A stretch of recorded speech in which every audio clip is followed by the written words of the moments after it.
नमस्कार, news street देख रहे हैं आप। मैं हूं आपके साथ अंजीत और वक्त हो गया सबसे बड़ा मुद्दा का। देश में कोरोना एक बार फिर बेकाबू होता जा रहा है। पिछले 24 घंटे में 90,000 के करीब केस मिलने से स्वास्थ्य विभाग में हड़कंप मच गया, जबकि 714 लोगों की कोरोना से मौत भी हो गई। तो यूपी उत्तराखंड में कोरोना ने अपनी रफ्तार दोगुनी कर दी है। जहां यूपी में पंचायत चुनाव के दंगल की शुरुआत हो गई है, तो वहीं 1 अप्रैल से हरिद्वार में भी महाकुंभ शुरू हो गया है। एक लोकतंत्र का महापर्व है तो दूसरा आस्था का महापर्व, और इन दोनों ही महापर्वों के बीच मौज काट रहा है कोरोना। क्योंकि दोनों ही महापर्व जरूरी थे, इसलिए सरकार ने भी इनके आयोजन पर कई नियम बनाए। लेकिन हो क्या रहा है, वो नियम टूट रहे हैं, या ये कहें कि टूट गए और कोरोना बम फूट गया। नतीजा 3 दिन में ही 3 गुने केस आ गए। और हद तो तब हो गई जब लापरवाही अभी भी जारी है, अब तक जारी है। और यही आज का हमारा सबसे बड़ा मुद्दा कि आखिर पंचायत चुनाव में लापरवाही क्यों? कुंभ में संतों तक कैसे पहुंच गया कोरोना? क्या कोविड नियमों में ही चूक है या फिर सरकारी मशीनरी फेल है? आज इसी पर बात करेंगे, लेकिन पहले एक रिपोर्ट आपको दिखाते हैं। ये पंचायत चुनाव की भीड़ है।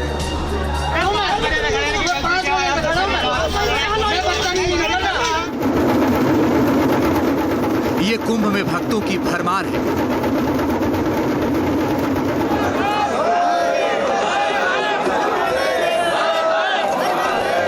और इन सब के बीच कोरोना ने बढ़ाई रफ्तार है। जी हां, जैसे जैसे लापरवाही जारी है तो कोरोना भी भारी है। होली ने जहां कोरोना को रफ्तार दी, तो अब कुंभ और पंचायत चुनाव में उमड़ रही भीड़ और हो रही लापरवाही उस रफ्तार को धार दे रही है। उत्तराखंड के हरिद्वार में जहां 1 अप्रैल से कुंभ का आगाज हुआ, तो भीड़ भी बढ़ी, कोरोना के केस भी। वहीं कुंभ में आज 7 साधु भी कोरोना की चपेट में आ गए, और इस तरह कुंभ में पिछले 4 दिन में 300 लोगों में कोरोना फैल चुका है। उधर यूपी में पहले चरण के पंचायत चुनाव के लिए नामांकन का पहला दिन ही डराने वाला था, जिसकी बानगी ये 5 तस्वीरें हैं। नामांकन केंद्रों पर न तो सोशल डिस्टेंसिंग नजर आई और न ही कोरोना को लेकर प्रशासन के इंतजाम। कार्यालय पर मौजूद है और यहाँ नामांकन के लिए तमाम उम्मीदवार जुटे हैं, और आप स्थिति देख के अंदाज़ा लगा सकते हैं कि किस तरह से उस प्रयागराज में जहाँ बीते 24 घंटों में 296 मरीज मिले हैं, किस तरह से सोशल डिस्टेंस के नियमों को तार-तार किया जा रहा है और किस तरह से लोग सतर्कता बरत रहे हैं। ये तस्वीर देखिए, ऐसी मारामारी यहाँ पर देखने को मिल रही है। लोग ऊपर जाने के लिए एक दूसरे के ऊपर चढ़े हुए हैं। सोशल डिस्टेंस तो जैसे लगता है मजाक बन गया है। इसके अलावा मास्क भी ज़्यादातर लोग नहीं लगाए हुए हैं। पुलिस के लोग यहाँ पर लोगों को किनारे लगाने के लिए धक्का मुक्की करके उनको वापस पीछे भेज रहे हैं। तो ये स्थिति है जिला पंचायत कार्यालय की। नामांकन की प्रक्रिया शुरू हो गई है। आज और कल 2 दिन के लिए नामांकन होना है। यहाँ पर जो तमाम उम्मीदवार हैं वो अपने साथ सारे कागजात तो दुरुस्त करके लाए हैं जिला पंचायत क्षेत्र पंचायत का सदस्य बनने के लिए, लेकिन अपनी जान बचाने के लिए, अपने परिवार वालों की सुरक्षा के लिए एक मास्क और सोशल डिस्टेंस का पालन नहीं कर पा रहे हैं। गाजियाबाद हो या मोदी नगर, यहाँ नामांकन के लिए बैंक में चालान जमा करने आए प्रत्याशियों की भीड़ लगी, जिसके कारण महामारी के हर नियम टूट गए और साथ ही पुलिस व्यवस्था भी चौपट दिखाई दी। तो गोरखपुर का भी यही हाल था। बैंक के बाहर हम ग्राम पंचायत गए, चालान जमा करवाने आए थे। सवेरे 5 बजे से मैंने अभी यहाँ 10 फुट भी नहीं बढ़ पाया हूँ अभी तक। कितने घंटे होगा आप यहाँ खड़े हो? लगभग 4.5 घंटे।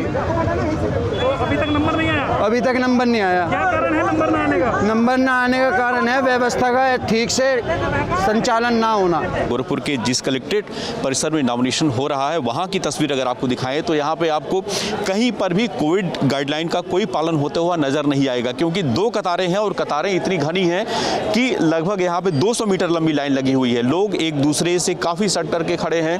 तमाम लोगों ने मास्क भी नहीं लगा रखे हैं और सोशल डिस्टेंसिंग की बात तो काफ़ी दूर है। कब से आप खड़े हैं यहाँ पे? 2 घंटे हो गए। 2 घंटे? जी जी। 2 घंटे में कितना देर आप कितना जगह आप आगे आए? समझ लीजिए कि ऑलमोस्ट 10 फीट हुआ होगा। 10 फीट हमारा मूव हुआ है। 10 फीट।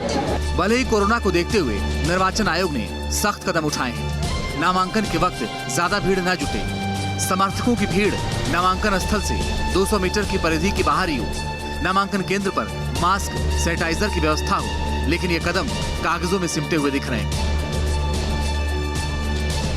वहीं हरिद्वार में कुंभ में भीड़ कंट्रोल करने के लिए कई फैसले लिए गए हैं और शाही स्नान के दौरान हरिद्वार में 11 से 14 अप्रैल तक हरिद्वार रेलवे स्टेशन पर कोई ट्रेन नहीं रुकेगी। लेकिन इतने फैसलों के बाद भी भीड़ कंट्रोल नहीं हो पा रही है, यानी कि लापरवाही का ग्राफ कोरोना के बढ़ते आंकड़ों से लगाया जा सकता है। Team news team.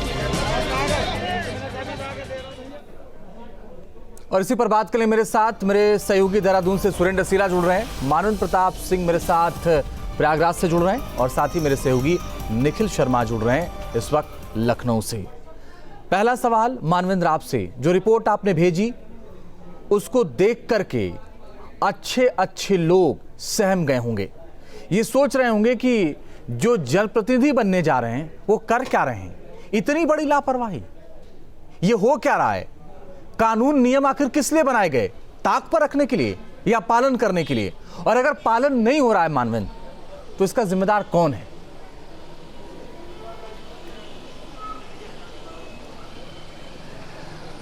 जी बिल्कुल, निश्चित तौर पर अगर हम बात करें तो पालन तो दूर की बात है, बल्कि धज्जियां उड़ा रहे हैं जो नियम है सोशल डिस्टेंस के। और बीते कुछ दिनों में 2-3 ऐसी घटनाएं हुई, वो होली की बात कर ली जाए और अब पंचायत चुनाव की बात कर ली जाए, एक तरफ कुंभ हो रहा है उसकी बात कर ली जाए, तो ये सब ट्रिगर कर रहे हैं कोरोना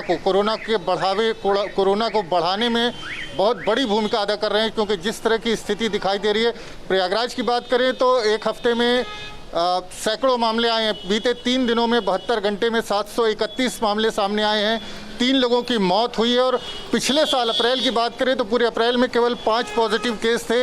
इस वक्त प्रयागराज में 750-800 के करीब पॉजिटिव केस हो चुके हैं। बावजूद इसके लोगों में जैसे भय ख़त्म हो गया है। लापरवाही सिर्फ पब्लिक के एंड से नहीं है, अगर हम देखें प्रशासन भी लापरवाह और ढीला ढाला नज़र आ रहा है। पिछले साल हमने देखा था कि हर चौराहे पर चेकिंग होती थी, सोशल डिस्टेंस का पालन कराया जाता था और सख्ती की जाती थी, चालान काटे जाते थे, लेकिन प्रशासन भी लापरवाह बना हुआ और उसका रिफ्लेक्शन पब्लिक में भी दिख रहा है। पब्लिक एकदम बेफिक्र है, तमाम लोगों के आसपास पड़ोस में पॉजिटिव लोग हो रहे हैं, लोग समझने को तैयार नहीं, गंभीरता कम हो गई है, भय खत्म हो गया है, तो लोग बिल्कुल मानने को तैयार नहीं है। और पिछले साल और इस साल में बहुत बड़ा फर्क दिख रहा है। पिछले साल लोगों के अंदर एक भय था, एक तरह से जो पहली बार ऐसी स्थिति का सामना करना पड़ा था उसका एक असर दिखता था, लेकिन इस साल जैसे लग रहा है कि किसी को कोई फर्क ही नहीं पड़ता और लोग एक दूसरे के ऊपर चढ़े हुए थे जो नामांकन हो रहा था। और अभी तो ये शुरुआत है, 15 तारीख को यहाँ पर चुनाव है, 15 तारीख तक ऐसी तमाम तस्वीरें देखने को मिलेंगी। और सिर्फ शहरी क्षेत्र में, जिला पंचायत कार्यालयों में नहीं, तमाम क्षेत्रों में जहाँ चुनाव होगा, प्रचार होगा, स्थानीय नेता पहुँचेंगे, बड़े नेता भी पहुँचेंगे समर्थन के लिए, तो वहाँ पर स्थिति और भयावह होगी। तो निश्चित तौर पर चुनौतीपूर्ण है। आने वाला समय जो पंचायत चुनाव का है, देखना ये होगा कि स्थिति क्या होगी। फिलहाल प्रयागराज की बात करें तो स्थिति बद से बदतर होती जा रही है। बन रहे मानवेंद्र, लौट से आपके पास सुरेंद्र सीला भी मेरे साथ लगातार बने देहरादून से। सुरेंद्र, आज तो 7 साधु भी कोरोना संक्रमित हो गए, कैसे टेस्ट कराएंगे, कैसे इस पूरे आयोजन को कराएंगे जब कोरोना इस रफ्तार से बढ़ रहा है?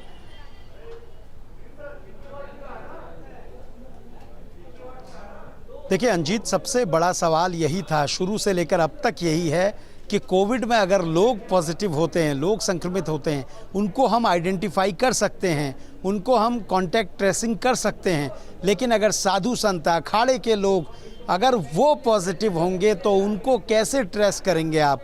यही बड़ी चुनौती है। और देखिए सबसे बड़ी दिक्कत ये है कि जो लाखों श्रद्धालु जो कुंभ में आएंगे वो तो एक बड़ी चुनौती है, लेकिन हज़ारों जो श्रद्धालु अलग अलग अखाड़ों में आ चुके हैं, क्योंकि कई श्रद्धालु पहले आ चुके हैं, जांच अब शुरू हुई है और ऐसे में अब संक्रमण का खतरा इसलिए बढ़ रहा है क्योंकि साधु बहुत उस तरीके से नहीं रहते हैं कि हम एक आम जो जनता है उसकी तुलना उनके साथ करें। उनका बहुत कष्टपूर्ण जीवन होता है, आश्रम में रहते हैं और जैसी स्थिति होती है उस स्थिति में वो लोग रहते हैं, और ऐसे में अगर किसी को संक्रमण होता है तो ज़्यादा लोगों में फैलने की चांसेस रहते हैं, और वो भी तब जब दूसरा शाही स्नान 12 तारीख को होना है। यानी हज़ारों लाखों श्रद्धालु, यानी हज़ारों जो साधु संत हैं वो एक साथ आएंगे गंगा में नहाने के लिए, और उस वक्त उनकी सोशल डिस्टेंसिंग की आप बात भूल जाइए, वो नहीं हो सकता है किसी भी तरह से। और बड़ी चुनौती ये है कि अब जो बाहर से राज्य से लोग आ रहे हैं उनको आप कैसे सब लोगों की टेस्टिंग करेंगे। मैं चिड़ियापुर बॉर्डर पे था 2 दिन पहले, तो मैंने देखा कि सारे लोगों को अंदर भेजा जा रहा है, लेकिन लंबी लाइनें लग रही हैं, और ऐसे में उन लाइनों में ही कई बार लोगों के संक्रमित होने का डर होता है। और ये सारी दिक्कतें हैं। प्रशासन भले ही दावे करे लेकिन दिक्कतें बरकरार हैं। आप इतनी बड़ी संख्या में टेस्ट कैसे कराएंगे और इतनी बड़ी भीड़ को कैसे मैनेज करेंगे, खास तौर पे स्नान के लिए। जी, और वहां तो जब स्नान करते हैं तो ये और ज्यादा संभावना रहती है कि कोरोना फैल सकता है जो लोग उसमें होंगे। लौट रहे हैं आपके पास सुरेंद्र। निखिल भी मेरे साथ लगातार बने हुए लखनऊ से, और साथ ही मेरे साथ डॉक्टर पीके अग्रवाल साहब जुड़ गए, रिटायर्ड IAS हैं, डॉक्टर इमरान अख्तर साहब जुड़ गए, वरिष्ठ चिकित्सक। आप दोनों का बहुत स्वागत है। 1-1 मिनट का समय दीजिएगा, मैं आपके पास आ रहा हूं सर। निखिल, मुझे एक बात बताइए, मानवेंद्र ने तस्वीरें भेजी, अभी वो बता भी रहे हैं कि सारे कानून ताक पर रख दिए गए, उनकी धज्जियां उड़ाई गई। गोरखपुर से हमारे पास इस तरह की तस्वीर आई हैं, लोग समझ ही नहीं रहे, लोगों को ये पता नहीं क्यों नहीं समझ में आ रहा है कि कोरोना है और मुश्किल खड़ी कर देगा। पिछले साल हमने देखा था क्या हुआ था। मुझे बताइए निखिल, चालान कटने क्यों बंद हो गए? मास्क चेक करना क्यों बंद हो गया? जागरूकता फैलाना क्यों बंद हो गया? क्यों आज ऐसे ही सब कुछ खुले छोड़ दिया गया है? बिल्कुल अंजीत, अगर हम अभी तक जो आंकड़े आ रहे हैं उत्तर प्रदेश में उसकी अगर हम बात करें तो आज 3000 के पार हो गए हैं। लखनऊ में 1000 के पार हो गया आंकड़ा। तो ये जो अभी तक आंकड़े हैं ये होली के त्यौहार में जिस तरह से लोगों ने लापरवाहियां बरती हैं ये उसके आंकड़े हैं। पंचायत चुनाव के आंकड़े तो बाद से आने शुरू होंगे क्योंकि पहले फेज का नामांकन शुरू हो गया है। अब स्वास्थ्य विभाग का इसके पीछे ये तर्क है कि वो लगातार लोगों से अपील कर रहा है कि सोशल डिस्टेंसिंग ज़रूरी है, मास्क लगाना ज़रूरी है, अगर नहीं लगाएंगे तो आप संक्रमित हो जाएंगे। मुख्यमंत्री की तरफ से भी तमाम जनपदों में निर्देश दिए गए अधिकारियों को कि किसी भी स्थिति में जो बाजार है, जो हाट है, जहां आमतौर पर लोग बिना मास्क लगाए टहल रहे हैं उनका चालान किया जाए, उनको इस बात के लिए चेतावनी दी जाए, पब्लिक एड्रेस सिस्टम का इस्तेमाल किया जाए। लखनऊ में खैर कई चौराहों पर इस तरह का सिस्टम लगा हुआ है जो लोगों को जागरूक करा, लेकिन सबसे बड़ी मुसीबत है कि लोग जागरूक होना ही नहीं चाहते। शायद उनके मन से वो डर खत्म हो गया है जो पिछले साल हम लोगों ने संक्रमण में देखा है। सड़कों पर जो सन्नाटे थे शायद उनको उसकी आदत हो गई है। यही वजह है कि इस तरह का जो है बिहेवियर आप उत्तर प्रदेश के तमाम शहरों में देख रहे हैं आम लोगों का। फिलहाल प्रशासन की तरफ से सख्ती जारी है, जांच के निर्देश दिए गए हैं। ये जरूर है कि अभी शहरों में उतनी कड़ाई नहीं है, लेकिन इसी तरह से अगर मामले बढ़ते रहे तो और बहुत सख्त फैसले सरकार की तरफ से उठाए जा सकते हैं। आज मेरी स्वास्थ्य विभाग के महानिदेशक से बात हो रही थी, उन्होंने साफ कहा कि जो आंकड़े आ रहे हैं अभी तक हम इन आंकड़ों को समझ रहे थे कि ये आने वाले हैं, हमें इनका अंदाजा था, लेकिन जिस रफ्तार से बढ़ रहे हैं अब ये डराने वाले आंकड़े हो रहे हैं। तो बहुत सख्त निर्णय हम कभी भी ले सकते हैं अगर लोग नहीं सुधरे तो। निखिल, हम लौट रहे हैं आपके पास, और ये सबकी जिम्मेदारी है। सरकार सिर्फ आदेश देकर क्या सरकार पालन करवा के नहीं कर सकती। पीके अग्रवाल साहब बने रहिए, मैं लौट रहा हूं आपके पास। इमरान अख्तर साहब, मैं एक बात आपसे समझना चाहता हूं सर कि लोग नहीं मान रहे हैं, लोग लापरवाहियां कर रहे हैं। सरकार सिर्फ ऑर्डर कर सकती है, बता सकती है और जरूरत पड़ने पर कार्रवाई कर, लेकिन खुद भी लोग तो सचेत हों। और अगर खुद लोग नहीं मान रहे हैं तो आगे आने वाले वक्त में हालात क्या हो सकते हैं ये आप ही बताइए।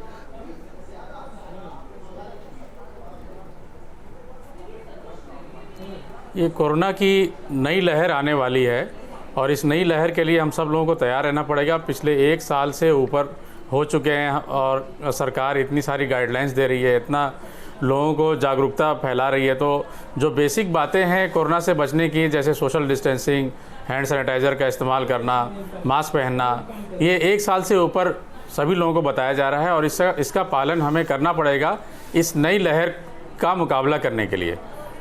और अगर ऐसा नहीं करेंगे तो हमें फिर वही चीज़ करना पड़ेगा। हमें इतने सारे लोगों को हमने खोया, हम बहुत सारे डॉक्टर और स्वास्थ्यकर्मी और इतने सारे कोरोना वॉरियर्स को खो चुके हैं। कोरोना के चलते इतने सारे लोग बीमार हो चुके हैं, इतने सारे लोगों की मृत्यु हो चुकी है। इस नई लहर से मुकाबला करने के लिए हमें फिर से एकजुट होकर के हमें मानना पड़ेगा कि हमें मास्क पहनना पड़ेगा, सोशल डिस्टेंसिंग भी करनी पड़ेगी, हैंड सैनिटाइज़र भी इस्तेमाल करना पड़ेगा और सारे उपाय करने पड़ेंगे जिससे हमें कोरोना से बचा जा सके। पीके अग्रवाल साहब, क्या योजना होनी चाहिए इस स्थिति से निपटने के लिए? एक्चुअली मैं आपसे एक 2 लाइनें पढ़ना चाह रहा हूँ जी। जो व्यास ने कहा है, गंगा बेच रहा हूँ गंजों के देश में, रामायण सुना रहा हूँ रावण के नगर में। तो आजकल ऐसी ही परिस्थिति आ गई है। ऐसी परिस्थिति में क्या है, जब लोग नहीं सुनते हैं तो प्रशासन को सख्त होना पड़ेगा, और जिस प्रकार से प्रशासन सख्त है इससे बहुत ज़्यादा होना पड़ेगा। जैसा कि कुंभ में हो रहा है, साधु संत हमारे यहाँ 2 करोड़ हैं, तो वो तो आदर्श हैं, उनको लोग उनका सुनते हैं उनके प्रवचन। अगर उनको ही कोरोना हो गया तो लोग क्या संदेश देके लेके जाएंगे? अगर कुंभ में कोरोना हो गया तो लोग जहाँ संदेश लेके जाते हैं और बीमारी लेके जाएंगे तो बड़ा अपमान की बात है। जहाँ संस्कृति और धर्म का हम संदेश दे रहे हैं तो साधु संतों को बहुत ही कॉशियस होना चाहिए। और ऐसा नहीं है, वहाँ पे जो अखाड़े रहते हैं, अखाड़े में टेस्टिंग करना और आसान है क्योंकि अखाड़ों के अंदर हजारों लोग रहते हैं, तो उनका वैक्सीनेशन होना चाहिए पूरा। और जो मैंने देखा माघ मेले में जिस प्रकार से उत्तर प्रदेश ने बड़ा सफलतापूर्वक माघ मेला किया, एक एक करके अखाड़ा स्नान करने आता है, उसके बड़ा रेगुलेटेड करना होगा। और जो उत्तराखंड सरकार इतना बड़ा बड़ा प्रचार कर रही है, आप आइए, निमंत्रण दे रही है, उसकी आवश्यकता नहीं है कोरोना के। और जो कुंभ का प्रशासन है वो बड़ा सक्षम प्रशासन है, उसमें सबसे बड़ी प्राथमिकता आज के दिन में कोरोना होना चाहिए। और जहाँ तक आपने पंचायत चुनावों का आपने बात की है, मैं तो कहूँगा यहाँ पे स्टार प्रचारकों का बिल्कुल निषेध होना चाहिए क्योंकि ये स्थानीय चुनाव है। सर, स्टार प्रचारक तो अभी गए नहीं, अभी तो पर्चा भरने गए थे और वहाँ पर तस्वीर देखिए क्या है। रैलियों को स्टार प्रचारक जब जाएंगे तब जाएंगे सर, अभी तो आप देखिए तस्वीर क्या है। नहीं तो स्टार प्रचार नहीं तो वो पर्चा भरने जा रहे हैं तो 200 लोगों को लेके जा रहे हैं। प्रशासन को बिल्कुल परमिशन नहीं देना चाहिए, बल्कि जो नहीं, राज्य के जो निर्वाचन अधिकारी हैं उनको सब दलों को लेके मीटिंग करना चाहिए। यद्यपि बिना इलेक्शन के ही, बिना पार्टी सिंबल के ही इलेक्शन है, लेके पार्टी पीछे हैं, तो उनको लेके निर्णय करें और सब दलों से मीटिंग करके निर्णय पूरे प्रदेश में प्रसारित करें कि इस पार से कोरोना नियंत्रण हो। क्योंकि अगर कोरोना होगा तो बहुत ही खतरनाक होगा, क्योंकि गाँव में अगर कोरोना फैल गया, और जो मैं बार बार कहता हूँ कि गाँव में प्रधान को फ्री मास्क डिस्ट्रीब्यूट करना चाहिए। और ये परिस्थिति आ गई है जब प्रधान को सब काम सर, अगर प्रधानी का चुनाव और प्रधान फ्री मास्क डिस्ट्रीब्यूट करेंगे तो लोग कहेंगे कि चुनाव जीतने के लिए कर रहे हैं, तो ये तो संभव नहीं है सर। नहीं, ये बाहर से आदेश है ना सरकार से, सरकार का पैसा से कर, पंचायत के चुनाव से ना हो ना, पंचायत। चलिए मैं आपके पास आता हूं सर। तो आपने जो सवाल उठाया ना सर, वो बहुत महत्वपूर्ण है, तो अभी उसका कोई प्रभाव नहीं। और आपने जो दोनों मुद्दों पर बात कही है, मेरे साथ अगर हिंदू धर्म गुरु होते, संत होते, मैं उनसे पूछता कि क्या कम लोगों में आस्था का ये महाकुंभ नहीं हो सकता, लेकिन चूंकि सुरेंद्र कवर कर रहे हैं लगातार और वो नजर बनाए, इसलिए उन्हीं से सवाल पूछ लेता हूँ। सुरेंद्र, मुझे एक बात बताइए, कोरोना बढ़ जाए इससे अच्छा ये नहीं है कि एक सीमित संख्या में कुंभ का आयोजन करा लिया जाए? मैं माफी के साथ ये सवाल कर रहा हूं क्योंकि अगर कोरोना बढ़ गया तो बहुत मुश्किल हो जाएगी। इस पर विचार क्या करना चाहिए? और सबकी भावनाओं का ख्याल करते हुए मैं सवाल कर रहा हूं। बिल्कुल, देखिए अंजीत, बिल्कुल यही होना चाहिए था और इसी की उम्मीद की जा रही थी, क्योंकि बार बार नियम बदले हैं। पहले मुख्यमंत्री त्रिवेंद्र सिंह थे, उन्होंने कहा कुंभ बहुत सूक्ष्म होगा, स्पेशल ट्रेन नहीं चलेंगी, गाइडलाइन को बहुत सख्त किया और उसको लेकर अखाड़े से लेकर साधु संत नाराज़ हो गए। अब मुख्यमंत्री बदल चुके हैं, नए मुख्यमंत्री आए, उन्होंने कहा कि आप ज़मीन भी दीजिए, कैंप भी लगाइए और किसी की कोई पाबंदी नहीं होगी। लेकिन हाईकोर्ट के निर्देश और केंद्र की गाइडलाइन के बाद फिर से गाइडलाइन चेंज हुई और ये तय हुआ कि कुंभ में जो नियम हैं उनको सख्त करना होगा। अभी जैसे हमारे गेस्ट कह रहे थे कि अखाड़ों के अंदर जांच करना बहुत आसान होगा, बिल्कुल बहुत आसान होगा, लेकिन जो हमारे साधु संत हैं, जो हमारे लिए पूजनीय हैं, उन्होंने भी ऐसा उदाहरण पेश करना चाहिए। वैक्सीनेशन के लिए अभी तक बड़े साधु संत आगे नहीं आए हैं और जब तक ये साधु संत, ये अखाड़ों के जो बड़े प्रतिनिधि हैं, जब ये बड़े साधु संत संत वैक्सीनेशन के लिए आगे नहीं आएंगे तो फिर हम नीचे के बाबाओं से कैसे उम्मीद कर सकते हैं। आप अगर जनता को कोई मैसेज देना चाहते तो पहले मैसेज ये होता कि हमारे बड़े साधु संत आगे आते और वो खुद कहते कि वैक्सीनेशन की शुरुआत हमसे कीजिए और जो लोग आएंगे वो इन नियमों का पालन करें, तो शायद जनता इस बात को समझती भी। अंजीत, ठीक है। मैं अग्रवाल साहब, मैं एक बात आपसे कहना चाहता हूं, एक सवाल भी इससे जुड़ा हो, जल्दी से सर जवाब दीजिएगा। एक आंकड़ा है, मुंबई में बीएमसी ने करीब 20 लाख उन लोगों का चालान काटा जिन्होंने मास्क नहीं पहना था, 40 करोड़ रुपए वसूले, फिर भी सख्ती के बावजूद भी वहां केस बढ़ रहे हैं। अब बताइए क्या किया जाए? जेल में डाल दें, लाठी डंडे मारे, क्या करें?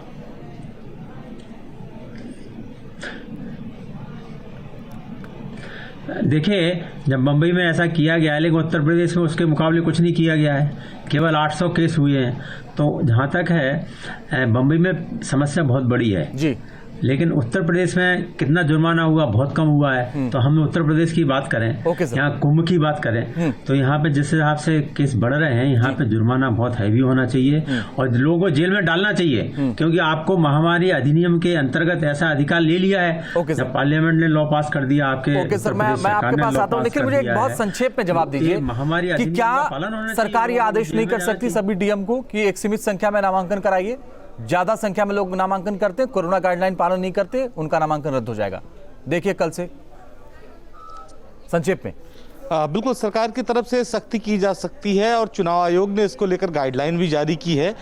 लेकिन जो लोकल स्तर पर है अधिकारी हैं, लोकल स्तर पर जो थाने हैं या लोकल स्तर पर जिलाधिकारी हैं, वो शायद इसे गंभीरता से नहीं ले रहे हैं। इसको लेकर बाकायदे चुनाव आयोग की गाइडलाइन है कि इस बात को ध्यान रखना होगा, किसी भी स्थिति में जो कोविड-19 का प्रोटोकॉल है वो नहीं टूटना चाहिए। तो निश्चित तौर पर आपको सोशल डिस्टेंसिंग पालन करना होगा, मास्क लगाना होगा।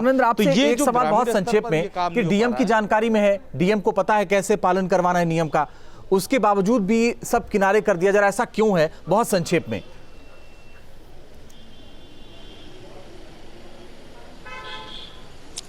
जी बिल्कुल, डीएम कार्यालय के पास ही जिला पंचायत का कार्यालय जहां नामांकन हो रहा था। समस्या ये है कि 20,000 से ज़्यादा जो पद हैं, जिला पंचायत, क्षेत्र पंचायत, ग्राम पंचायत जो चुनाव होने हैं, और उसके लिए 20,000 प्रत्याशी, 20,000 पद हैं तो 40,000 प्रत्याशी होंगे। 40,000 कम से कम 40,000 प्रत्याशी होंगे। 40,000 प्रत्याशी के साथ साथ एक एक प्रस्तावक होगा। 2 दिन में 8 घंटे में नामांकन होना है सबका, तो निश्चित तौर पर भीड़ उबड़ेगी। व्यवस्था ये होनी चाहिए थी कि तमाम कार्यालय और अलग अलग स्थानों पर नामांकन की व्यवस्था की जाए, लेकिन एक क्षेत्र में एक कार्यालय में नामांकन होना है और उस लिहाज से इस तरह की भीड़ यहाँ पर दिखाई दे रही है। तो निश्चित तौर पर व्यवहारिक समस्याएं हैं। इमरान साहब, बहुत संक्षेप में जो लापरवाही करें उनको क्या संदेश देंगे? जल्दी से सर, समय कम है। बचा जा सकता था, लेकिन वैसा